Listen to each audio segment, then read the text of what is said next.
আজ থেকে প্রায় 1000 বছর আগে মিশরের বিখ্যাত একজন আল্লাহওয়ালা শায়েখ আবু আব্দুল্লাহ জাজুলি রহমাতুল্লাহি আলাই একদিন সফরে বের হয়েছে। পথিমধ্যে নামাজ রক্ত হয়ে গেল।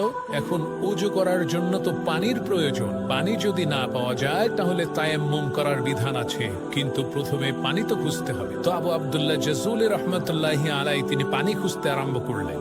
খুঁজতে খুঁজতে তিনি একটা কূপ পেলেন। সেই কূপের মধ্যে যেয়ে দেখলেন কূপের নিচে টলটলা পরিষ্কার পানি আছে, কিন্তু দুঃখের বিষয় সেই কূপের আশেপাশে কোনো বালতি নেই। তখন আবু আব্দুল্লাহ জাজুলি দেখতে পান ওই কুয়া থেকে একটু দূরেই একটা ঘর রয়েছে, আর সেই ঘরের ছাদের উপরে ছোট একটা বাচ্চা মেয়ে খেলা করছে। তখন তিনি ওই বাচ্চা মেয়েকে ডেকে বললেন, মাগো, নামাজে রক্ত হয়ে গেছে, আমি একটু উযু করে নামাজ পড়বো। এই কুয়ার আশেপাশে কোনো বালতি দেখতে পাচ্ছি না, তোমাদের ঘরে কি কোনো বালতি আছে নাকি? আমাকে একটু দাও, আমি কুয়া থেকে পানি উঠিয়ে উযু করব।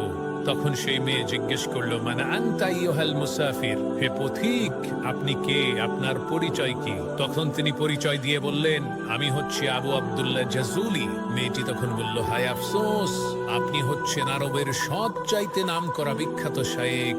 আরবের প্রত্যেকটা মানুষই আপনাকে চেনে। আপনি এত প্রসিদ্ধ নামকরা একজন আলেম হয়েও কূপ থেকে পানি উঠানোর জন্য বালতি তালাশ করছেন, এটা তো খুবই আশ্চর্য বিষয়। মেয়েটির এই কথা শুনে আবু আব্দুল্লাহ জাজুলি খুবই অবাক হয়ে মেয়েটিকে বললেন, মা, বালতি ছাড়া কূপ থেকে পানি উঠাবো কি করে, তুমি বলো তো দেখি। এই কথা শুনে মেয়েটি ওই কূপের মধ্যে থুতু মেরে দিল, আর সাথে সাথে আল্লাহ তাআলার কুদরতে ওই কূপের পানি উতলে উপরের দিকে উঠা শুরু করে দিল।